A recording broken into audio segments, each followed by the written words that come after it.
operem kosu šamponom jednom ili dva puta, u zavisnosti od toga da li imam neki gel ili lak, stavim balzam, isperem ga, istrljam je peškirom i onda eventualno uštrcnem neki leave-in, neki balzam ili tako nešto. Šta je tu pogrešno, šta je dobro, kaži nam bar. Pogrešno je koristiti samo balzam.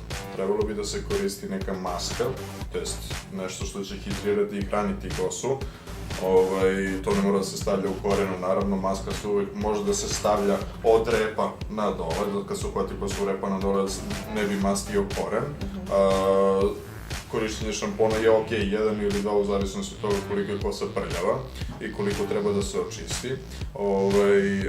I sad ono što je najbitnije što vi devojke kući radite, to je da ovaj deo ovde kod pranja kose preskačete, jer samim tim kad ste nagnute napred jer odlično iznad kada perete kosu, taj tu deo preskočite i perete ovaj deo pozadi najviše. Ovo ovde može da ostane masno, trebalo bi da se sve lepo opere i da se sve lepo očisti. Znači da ne preskačemo delove glave. Bez preskakanja i nema trljenja ovako i nema trljenja kose u rep pa od skalp, već nanosi se šampon na ruke i utrljavanjem u skalp.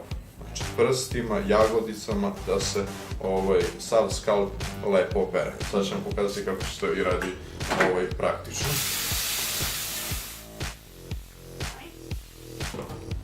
Kako nanosimo šampon? Nanosimo na celom temenu i krećemo laganim utrljavanjem, kao da masiramo svoju glavu.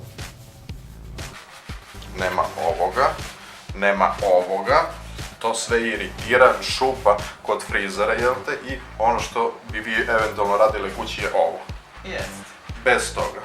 Jesi ti pristalica, na primjer, onih kućnih radinosti, maski za kosu i tako to, ne znam, oni majonezi, jaja, maslinova ulja, jel to treba da se... Naravno, od majoneza, jaje, ricinusovo ulje i šta već sve, nikad ne može da bude, ne može da šteti kosi. Nanošenje maske. Od pola na dole. I koliko to dugo treba da stoji na kosu? Od kuće možete da isfrotirate malo kosu peškirom. Maska treba da stoji od 5 do 10 minuta. Koliko često treba da se pere kosa? Neki kažu ne bi trebalo mnogo često, pošto se, ne znam, uništavaju te neka prirodna ulja ili šta je već, neki pa kažu treba svaki dan. Koliko je normalno, da tako kažemo, koliko je najoptimalnije? Opet relativno stvar od osobe do osobe, od tipa kosa.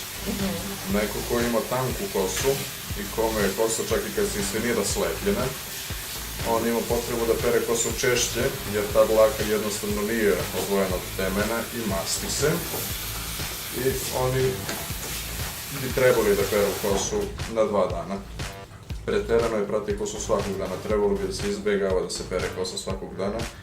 Tako da svakog dana ne bi trebalo. Neko ko ima deblju dlaku, on može da pere kosu i na nedelju dana.